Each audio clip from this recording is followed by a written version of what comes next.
కర్నూలులో బస్సు అగ్ని ప్రమాదానికి గురైంది. ఆ మరుసటి రోజే నెల్లూరులో ఓ బస్సు లారీని తప్పించబోయి ఐరన్ బార్కెట్ను ఢీకొట్టింది. ఆ తర్వాత ఓ బస్సు బోల్తా కొట్టింది. ఔటర్ రింగ్ రోడ్ పైన మరో బస్సు.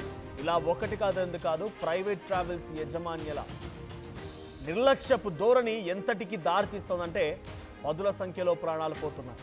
చాలా మంది గాయాల పాలవుతున్నారు. ప్రయాణం అంటేనే భయపడిపోతున్నారు, బెంబేలెత్తిపోతున్నారు. ఇటువంటి ఘటనలో నుంచి అవన్నీ మరవక మునిపే మరో సంఘటన చోటు చేసుకుంది.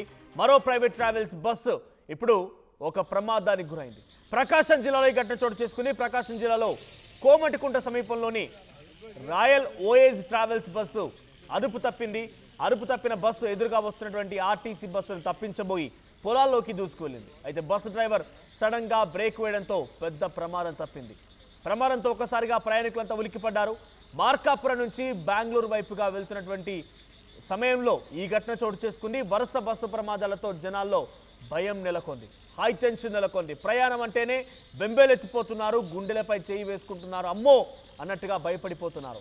బెంగళూరు రోడ్ అన్ని కూడా నెత్తురోడుతున్నాయి. హైదరాబాద్ టు బెంగళూరు రోడ్ అన్ని కూడా నెత్తురోడుతూ ఉన్నాయి.